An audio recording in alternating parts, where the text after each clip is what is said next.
Right, so this is the next presentation talking about something that some of you may not have heard of, which is NEDA.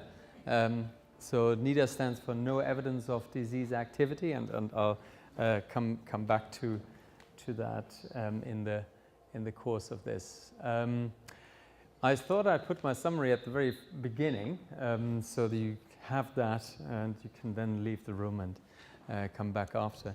So the first point is, and I'll show you a couple of slides about that, that MS is, although we call it relapsing in most cases at the beginning, is actually a progressive disease from day one, okay? And I think that's very much very important for sort of our whole attitude towards treatment.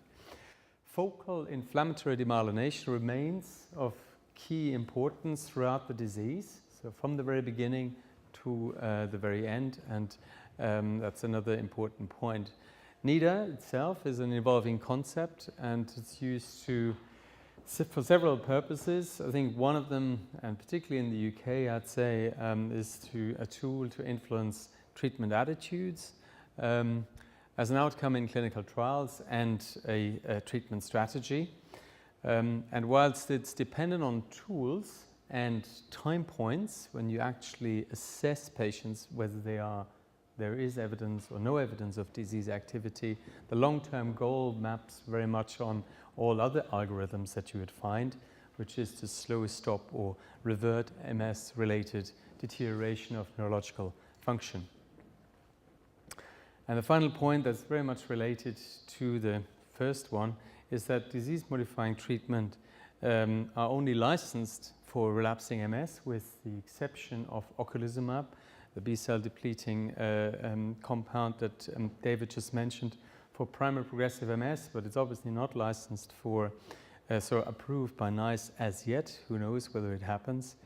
But the evidence is certainly in favor of treatment for many more patients that are not considered relapsing remitting or don't fall strictly into the category of NICE approved drugs. So here's some thoughts. So first of all, predictions about disease severity in an individual. An individual with MS remains quite difficult, so you can read that as currently impossible.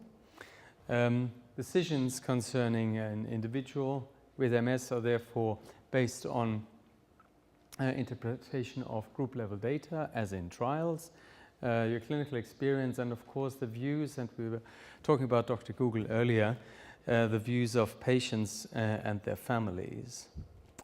And the final point links up to the first of my summary, that there's compelling evidence that inflammation is an important driver of disease activity, and that is something that we can actually impact on with current disease-modifying drugs. And therefore, it's important to address that. This is just one example, but it's, I think, a very good one to underpin the point of inflammatory disease activity being of high relevance throughout the disease. This is based on a post-mortem analysis of cases of the Netherlands Tissue Bank, and you can read, maybe not from the back, but I can read it for you. There's been 182 cases, as in individuals, and they analyzed over 7,500 lesions of MS with a disease duration of 29 years, and over half of them showed clearly inflammatory disease activity. So that is sort of people with chronic MS who've still showing this activity. And that primary progressive and secondary progressive showed very comparable activity as well. Going back sort of from the very end of the disease to the very beginning, to underpin the point of progression from the very start, is this a statistic which shows that even at the very first stage of the disease, so clinically isolated syndrome, you will find people have deficits in cognition. So this is from a study that used failing at least 2 cognitive tests in memory, speed of information processing, and attention as the outcome, and you can see over 50% of patients already had deficits there who are otherwise showing no, significant disability. We think that's very much related to the gray matter damage, and this is just a little graph that illustrates something that people who sit through X-ray meetings regularly see all the time, not necessarily in this kind of serial fashion as shown here, but that brain volume is lost, and that is an undercurrent of what's happening over and above lesion activity. The figure on the top left shows you that you lose about 40% of your cortical neurons throughout the disease course. Okay, so 40% of neurons lost, and that is quite well reflected in volume measures. Again, brain atrophy is something that happens throughout, so from the very beginning to the very end of the disease at about the same rate. So when we're looking at treatment and coming back to the idea of treating towards the target of no evidence of disease activity, these are the two key lessons, as it were, for me, but I think for many in the field, that should guide your approach to treatment. One, that it's a progressive disease from day one, and that people have a better chance of leading a life uncompromised by disease if you start treatment early. This is very much the main message of this publication a couple of years ago. The whole sort of brain health campaign, where the key message is to treat early. There are overall 6 recommendations in there that are then sort of fleshed out, and 3 of them relate all directly to disease activity, detecting that through regular monitoring and acting upon this activity. So here's what NEDA is: no evidence of disease activity. That means no relapses, no evidence of confirmed disease progression as measured by clinical assessment, and no MRI activity. And I must say, MRI activity is quite dominant in this, particularly when when you are a high user of highly effective drugs. This is very much driven by MRI activity because that's the most sensitive tool of them all. Now, what do we have here? And I'm sure many are familiar with this website, the MS Decisions site run by the MS Trust. This is a little overview of drugs, but there's obviously some recent changes. So one of them, daclizumab, is essentially dropped out altogether. It was considered a highly effective drug, but there was significant side effects post-marketing with deaths due to liver failure and severe encephalomyelitis. So that's kind of dropped out.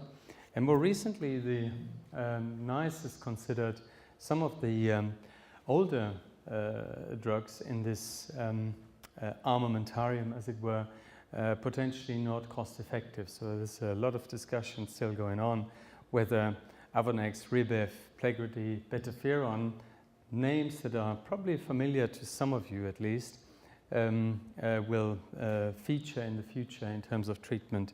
And maybe that's not such a bad thing after all, provided people go on to higher efficacy treatments, provided the side effects are manageable.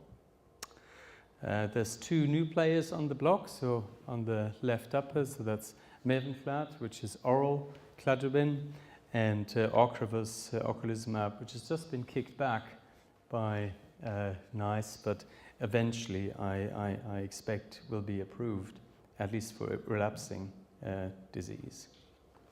This is the algorithm. It's a little bit sort of complex certainly from the distance, but what it really shows is strategies that are divided into two branches. One is when you use a drug that is based on a maintenance therapy, so you have to give it or take it on a daily basis or very routine basis, anything between daily to up to monthly, so that would be Tysabri, where you need to regularly assess whether there's disease activity, and if you do find that, then that's a prompt for you to consider change of the treatment. On the right side, the concept is based on the more recent immune reconstitution therapies. So David mentioned already alemtuzumab, probably ocrelizumab, and certainly cladribine are part of this system, as it were. So immune suppression followed by reconstitution, drugs that you only have to use for a very short time period to then with a long-term effect, where the re-emergence of disease activity can mean two things. Either the drug doesn't work and you need to switch, or in fact you simply need to retreat with the same treatment, and that a latter has so far been considered the more likely scenario, that you monitor people over years, and then when new disease activity re-emerges, you give another course of the same treatment. Just going to move on from here. So there's also been this algorithm emerged. So you could separate people into warriors and risk takers. And you should always be aware that this could be patients, but at the same time, there's two people sitting in that consultation room. It could also be you, whose personality plays a role, what you do. So here's just a couple of elements of NEDA in clinical cohorts, just to underpin the concept. And here's a study, a natural history study, that was based on a large patient registry in London, Ontario, published by Antonio Scalfari a few years ago. And that shows that the higher your relapse rate is in the first couple of years, the more likely it is that you develop significant disability in a shorter time frame. This is what this means. So between one relapse to 3 or more relapses, the time is shorter by 8 years until you reach EDSS 6. EDSS 6 means one stick around the block.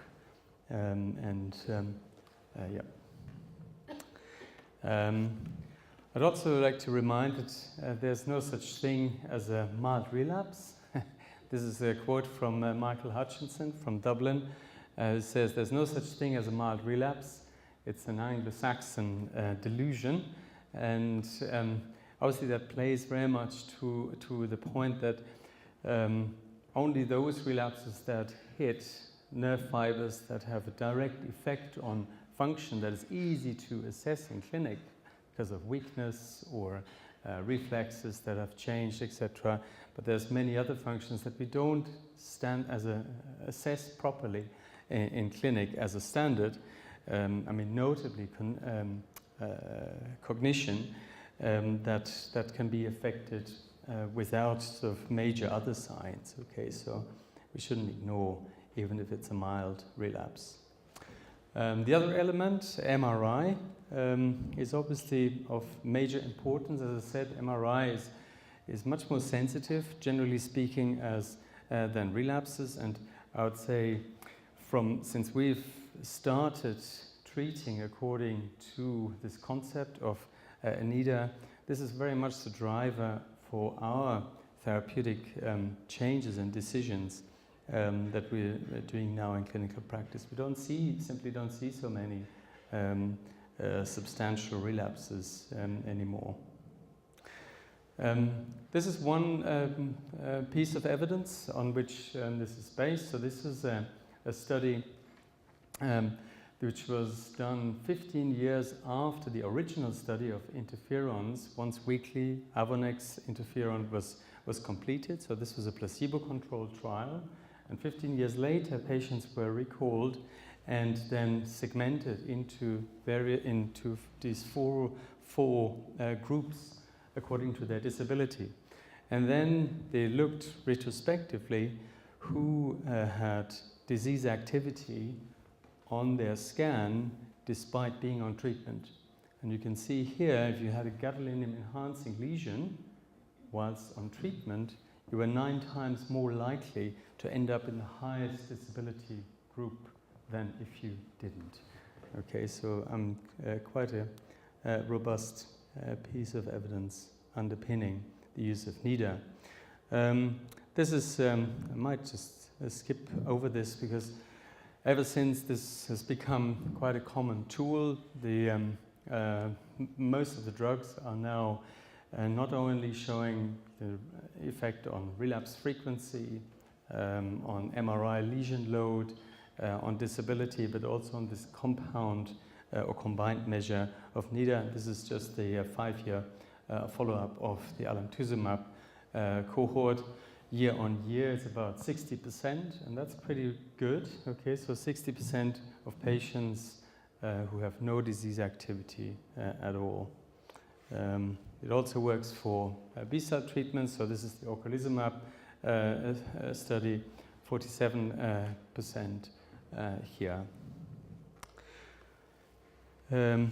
This is something, again, from the distance, probably difficult to see, just to give you an impression of what impact the use of such an algorithm can have on your clinical practice. I've blinded out, for legal reasons, the drugs, but not the actual curves of change. So the red arrow shows when we've published the paper on NEDA and then started treating accordingly. And so the disease-modifying treatment use has gone up, and I can tell you one of them is an escalation strategy drug, and the other 2 are induction treatments, so immune reconstitution treatments. So it certainly leads to a higher use of highly active drugs. I think that's quite clear. This is my prompt to say that all of this obviously doesn't only apply in terms of early treatment. So we're obviously always hoping to catch people at the very early stage and then treat effectively so they can cycle on. And somebody is pointing out the other day that she isn't wearing a helmet. So,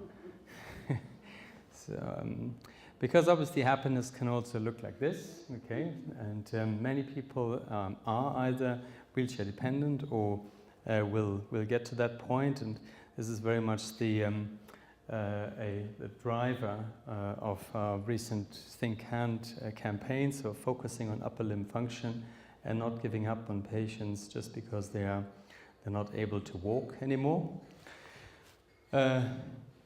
Until very recently, this was the list of drugs for progressive MS, though. It doesn't get any more, okay?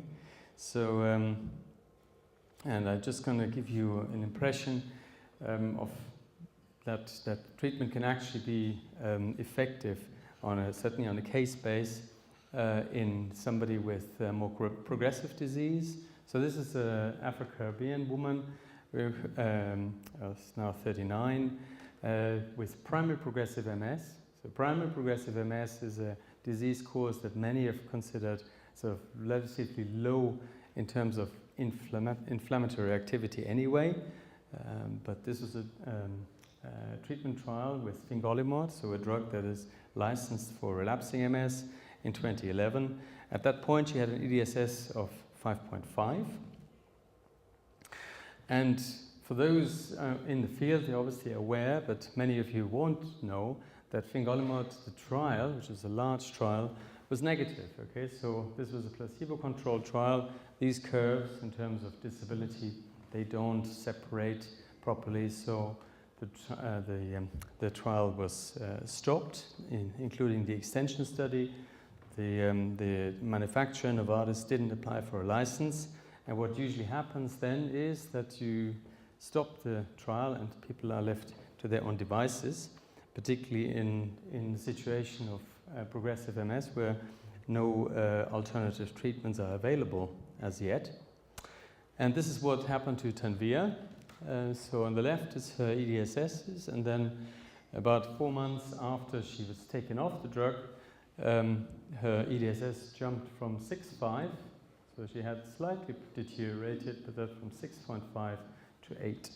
Okay, her non-whole peg test was the worst at that point, and you can see on the right that her quality of life plummeted to 0. Right, so that means I don't care whether I'm alive or dead. Now, primary progressive MS. Okay, so this is on the right. You can see the gadolinium enhanced scan, and we counted all the lesions. There were 55 gadolinium enhancing lesions, and this is what happened after we gave her A treatment. So her EDSS was there 8 on the left, and she recovered to 7. So not quite back to her previous status, but at least she improved. So it's a good example, I think, of somebody who has actually primary progressive MS, where a lot of inflammation still takes place, who has probably had an effect of a drug, although the trial was negative, but in this individual case where it was effective. Now we've taken this to a slightly different level since, so this is what we call treating the ineligible, because they are outside the NHS criteria, with cladribine using a personalized dosing regime. We're taking this yet further now by trying to get a trial off the ground, call that Chariot, to halt deterioration in people with advanced MS, and that's very much focusing on a population that has so far had no access to disease-modifying treatment at all. So that's EDSS 6.5 to 8.5. So that means one arm of function left, which can be so key for their independence, just to manage an e-wheelchair or something. This is the overview. So this is going to be over 25 centres across the UK, including Scotland, if we get the money, and hopefully it's all going to be supported by these groups. So thanks very much.